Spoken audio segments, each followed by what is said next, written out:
Welcome to Feminine Freedom, how to source your true power. And I'm delighted to have the beautiful Anaiya Sophia here with me today.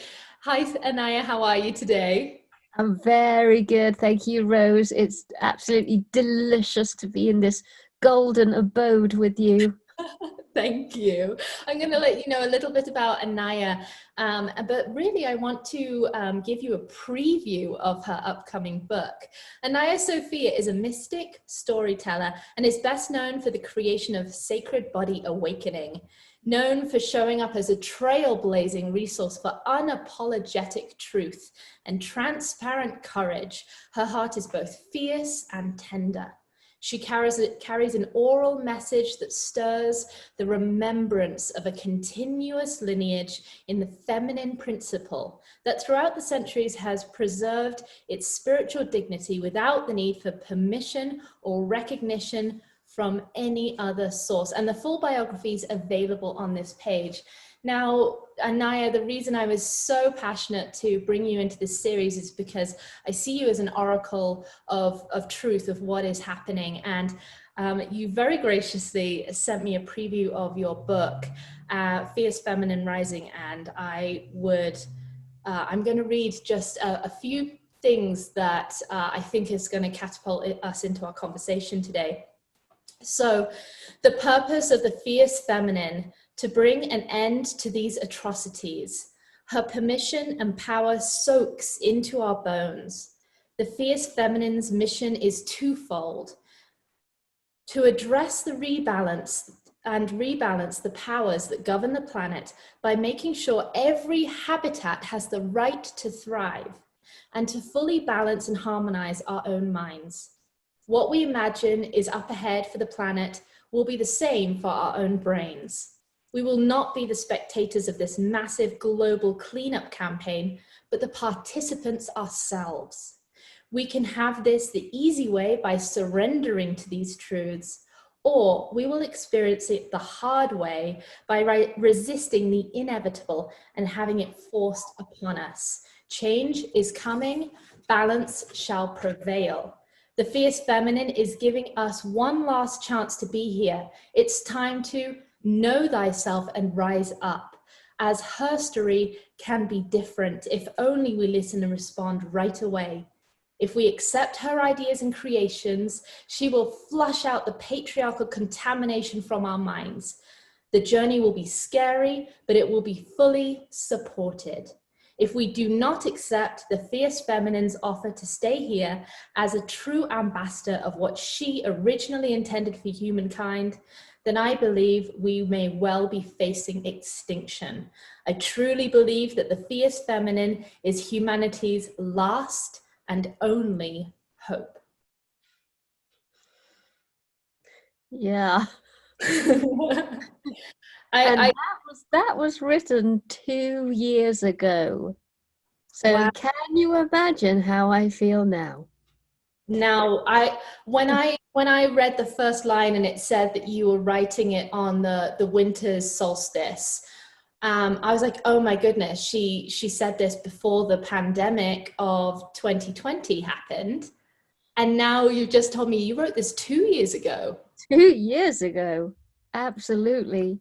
That is stunning, because this is speaking to exactly what we are experiencing. We had the call, we had Greta Thunberg showing up and saying, you know, climate heating is happening. It's how dare you take our futures from us? Mm-hmm. So we had the opportunity and we didn't listen, and so now we are being forced to wake up. Air quality is now the worst it has ever been in history. Mm-hmm. Wow. Yeah, I think we made our choice and it was the second option. So now it's all coming in every possible direction. It's all coming. But we must remember, it's not a punishment. It's not a punishment. It's like we either have it the easy way or the hard way. It's the hard way, but hardness does not mean punishing. Oh, there goes Tilly, a golden dog. Oh, beautiful. Yeah, of course, golden. So this transition, this transmission, this integration, this mutation, it's still coming with our best interests at heart. But it will now be prizing from our fingers, you know, the toys, the playthings, the addictions, the illusion, the compliance, the enabling. We got to let go. Yeah. And I mean, you say it so succinctly and profoundly in that book. And I just shared with you before we started this interview that I read that and I was awake all night, because the feminine, the fierce feminine is already in me. You just put words to it. And I truly agree that our survival as a species is at stake. You know, we've had individual awakenings. You know, some of us have experienced great awakenings, which typically come through great suffering. And now we're going through it globally. And so it's, what do we do? Well, I always say, please try to pay attention with what is actually on your path and facing you in the eye. You know, both me and you, we're both partway through The Social Dilemma on Netflix. So we're an hour in. So already we're recognizing, oh, hang on, let's just back up here a minute. We're starting to see the real mechanics behind social media.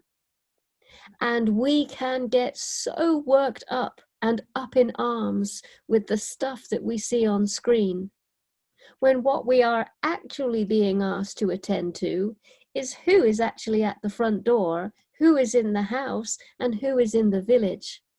So I would say one of the first things we could consider doing, I'm doing a 21 social media and news cleanse at the moment. 21 days, I'm not looking at nothing. I'm encouraging the group to just pay attention with what's here in our little local orbit. You know, this morning going for a dog walk, our village was shrouded in mist, and the sun was bouncing off the clouds and lightening up what looked like hundreds of spider webs that had been made during the night in the field. Wow. So it's like turning back to this, turning back to what's actually here in the local.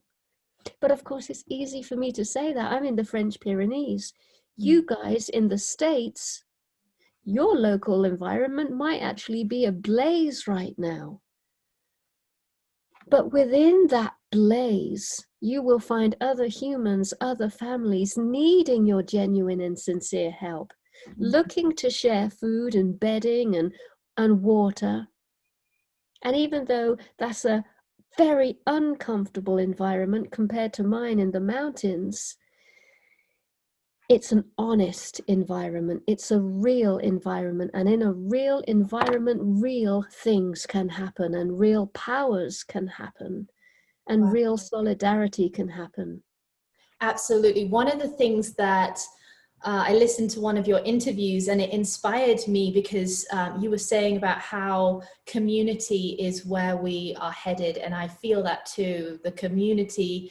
And that has come up through the pandemic. I never knew my neighbors, but now there's a pandemic. I'm making the effort to look people in the eyes and say hello. And so that community is opening up, not just in my immediate surrounding, but through the internet. I mean, it's the era of Gemini. Like this is all supposed to happen, that we connect through the internet. This is all divinely planned.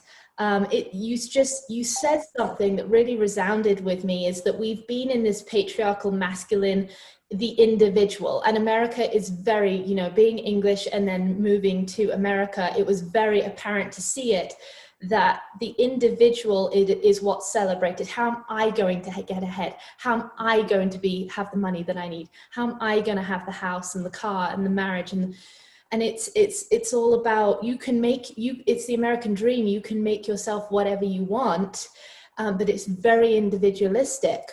Yes. And what I found, like growing up with my brother, we would butt heads. We were so, you know, yin and yang, like fighting against one another. But as soon as we had a common foe, let's say our parents, we came together. Yes. Yes.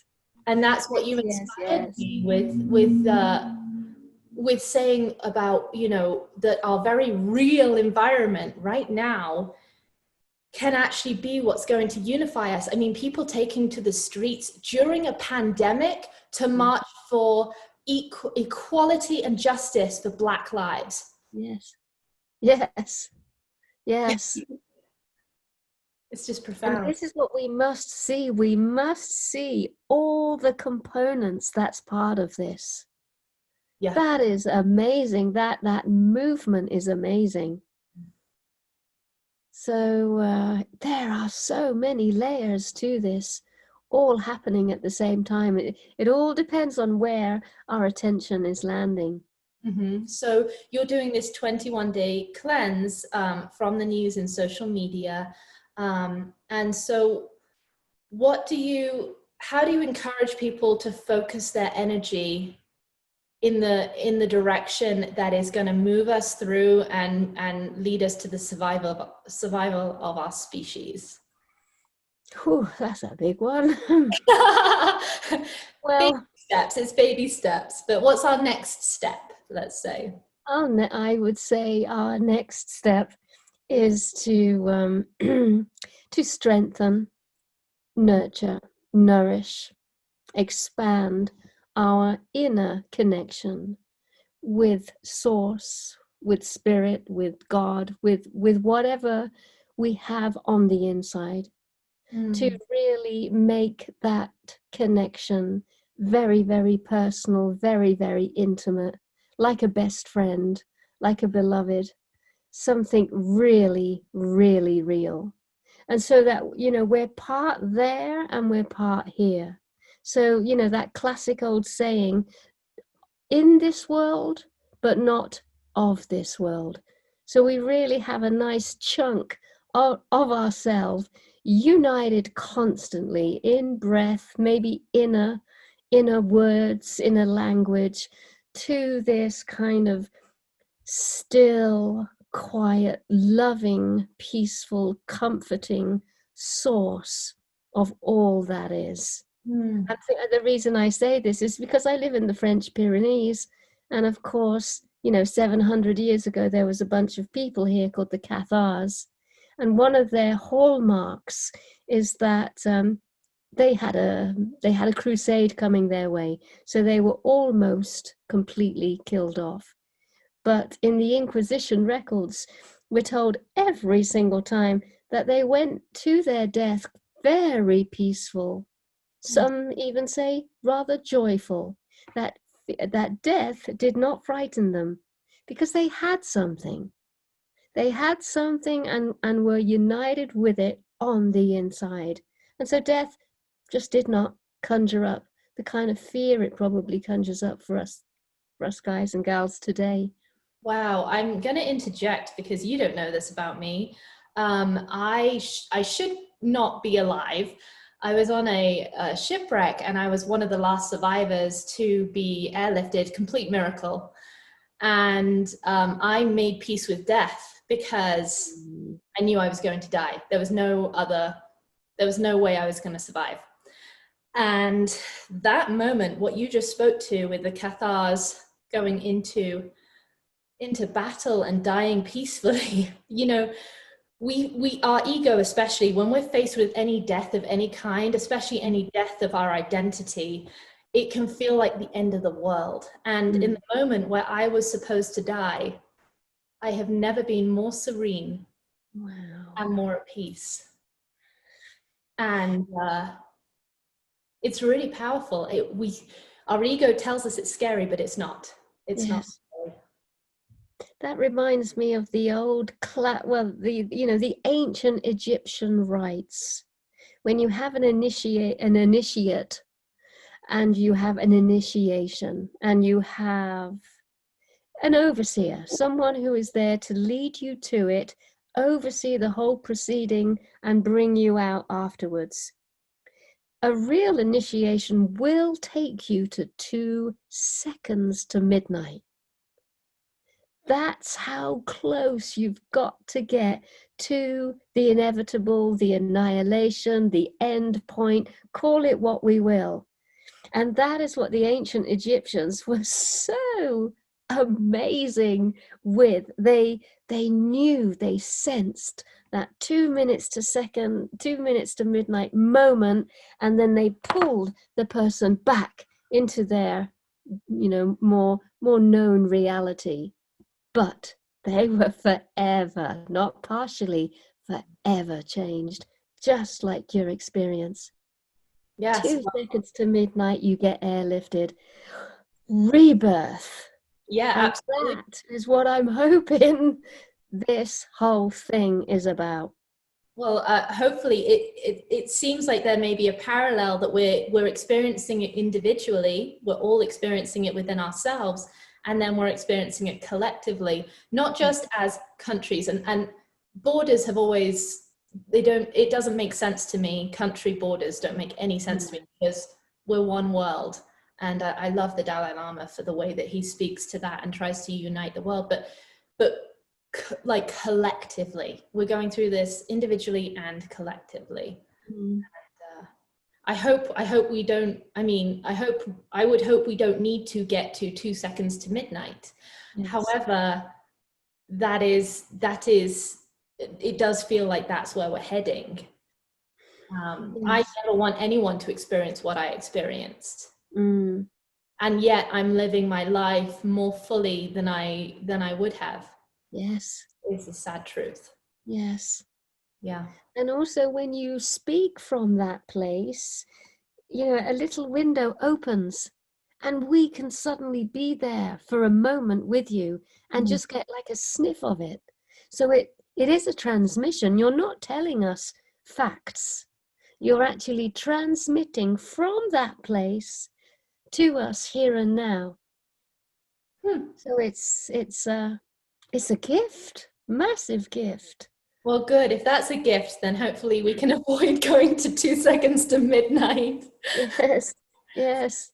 So Anaiya, how did your awakening? How did you come into this connection with the fierce feminine? What is your inception into this work?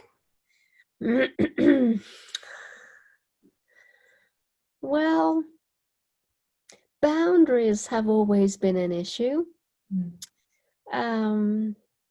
Voice was always an issue. And I had a 2 seconds to midnight moment where those two things had to appear simultaneously at the same time. Otherwise, I would have been absolutely railroaded by events and most likely never have crawled out from that sort of car wreck situation. So it really was a do or die moment.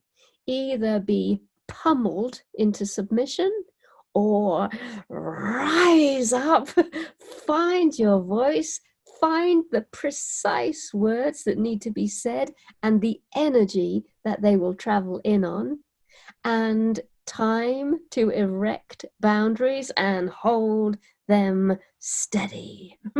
And what better person to do that than an ex-partner? Exactly.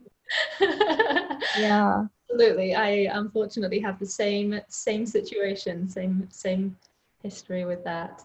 And so, talk about finding your voice. You've now written several books, and do you find that is your medium for sharing this wisdom that comes through you? And how do you receive this wisdom? Is there any advice that you could give to women who are watching, anyone who identifies in the female form, or anyone who feels that feminine energy? Men feel a lot of feminine energy when they're tapped in. Is there a way to feel that to me, like you have this oracle, like you know what's going on in the bigger picture, and is there a way that people who are very much in the 3-dimension, you know, like everything we can touch? And is there a way to tap into that? Well, I would say my path has always been the mystical path, the Gnostic path. And in those traditions, you are encouraged to come away from thinking. Thinking is just, it's a silly pastime. What you're encouraged to do is contemplate. And that is a totally different process. And even reflect upon. And that's another totally different process. Thinking and the road, you know, the hamster wheel of repetitive thoughts. That's another addiction that you kind of just put to one side, and you take a subject. You just take any old subject. You just contemplate. I love it. It always makes me think of Shakespeare or something. And reflecting upon, that's another lovely thing to do. You take your subject and you imagine that your brain and mind is a jet black pool or cave, pure, warm, and inviting darkness. You get nice and still, nice and centered, and you take your contemplation or dilemma or issue and you just plop, you just drop it in the jet black emptiness. And you let the jet black emptiness reflect here and here and here upon the subject. So you're not looking at the subject anymore. You're not looking what you dropped into your empty black mind. You're looking at what is being reflected back to you from the darkness. Wow. That is amazing. We're addicted to looking at the issue and the problem, waiting for our solution. But to look at the reflective contemplation, and that is amazing. And that's also, you know, could be classified as abstract thinking, allowing ourselves to be abstract. What?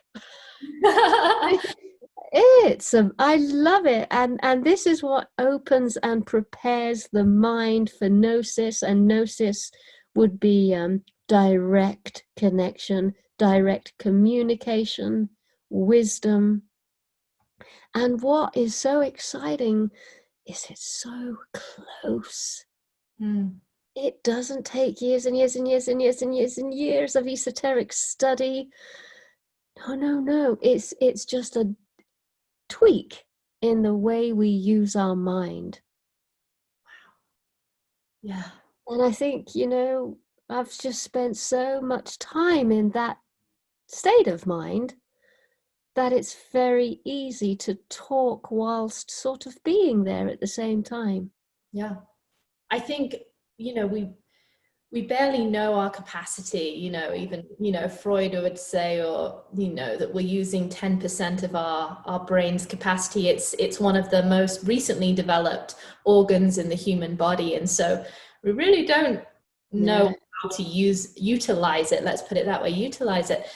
And I think anytime we go into that, as I was talking about, like ego, facing death of your identity, you know, right, any of the low frequencies of fear and scarcity and survival, when the amygdala at the back of the brain, which is the lizard brain also referred to, is active, then I find that this side of what you're talking about is shut down.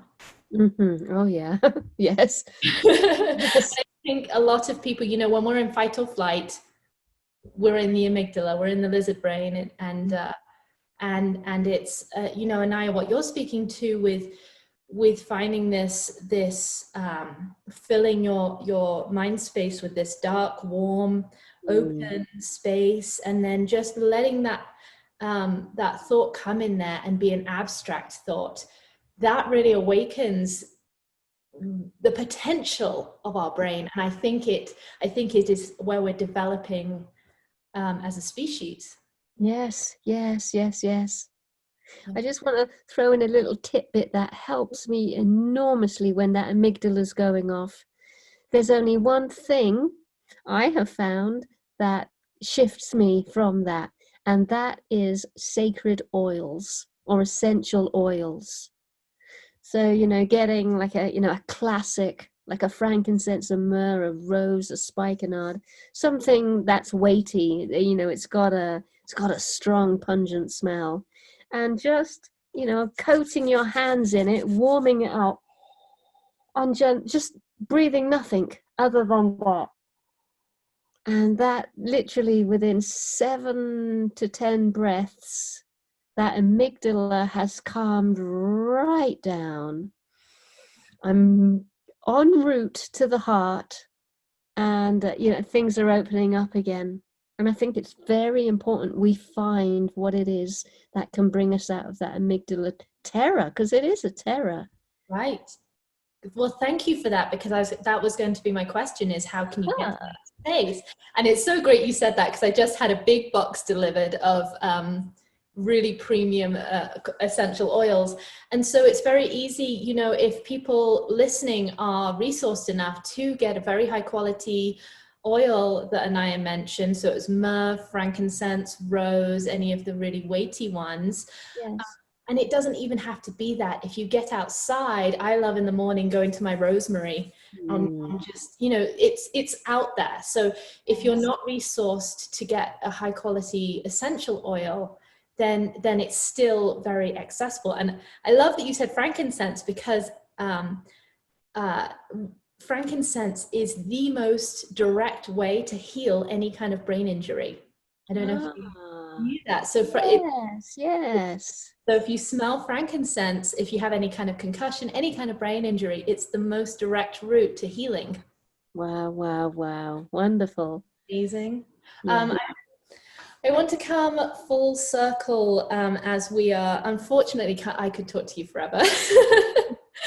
Come full circle as we're coming to the close of our time together, to really inspire our audience into this uniting of the rise of the fierce feminine. I pulled a little section from your book that speaks to what is the fierce feminine, and I would just like to read that for you, which is showing courage, seeking truth, acting on behalf of the innocent and undefended, responding effectively, being willing to speak up and speak out, protecting your light and the light of others, taking a stand, being fully aware of visible and invisible situations, inwardly praying for true alignment and blessings for the situation, walking away feeling you acted on her behalf, feeling restored and recalibrated by your actions. Lovely. Wow.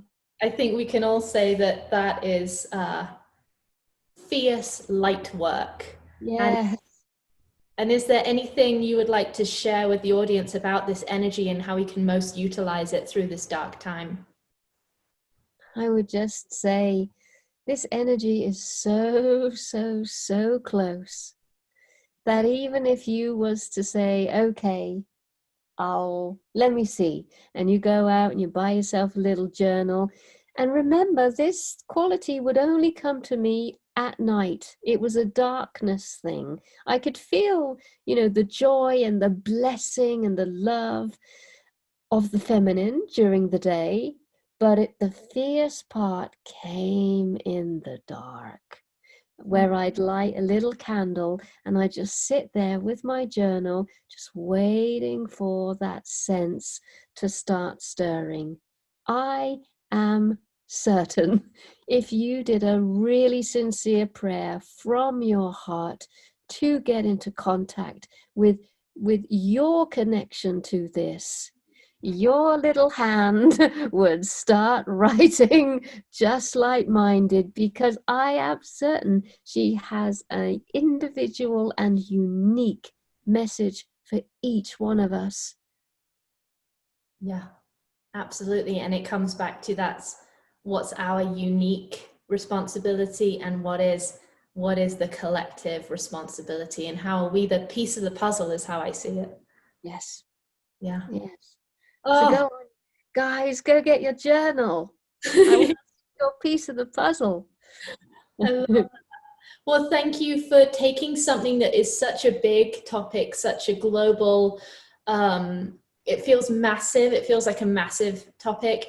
And you have taken it in a way that has brought it to what we can, empowering us into what we can actually do right now, right here, and how close it is. I really feel like that resonated for us listening today to you, that it's so close and available, and then how to tune into that and listen. And that's going to be what saves our planet and our species. Yeah. Well, thank you, Rose. Let's really pray for that one. Absolutely. Thank Yeah. you so much for gifting us with your presence, with your wisdom. When does your book come out? It came out on the 2nd of January. Oh, So it's totally out and about now. Book form and audio. I did the narration as well, which I really, really enjoyed because I wanted to emphasize certain points. And so again, using that voice to really drive home the message. Yeah. So you'll find it. perfect. Fierce Feminine Rising. Is that correct? Lovely. That's right. Yes. Well, wonderful. I'm so glad it's out already. I mean, what better time? So absolutely make sure you get your copy. If you're audio like me, then you can listen to your beautiful accent as you are reading. Yes. Thank you so much for gifting us with your time, Anaiya, and your wisdom and the practical way that we can implement this into our daily lives. You're such a blessing. Thank you for finding your voice. Oh, thank you, Rose. Thank you so much. And many, many blessings for what you're doing. Thank you. I appreciate that. And we'll be back with another episode. Thank you, everybody watching.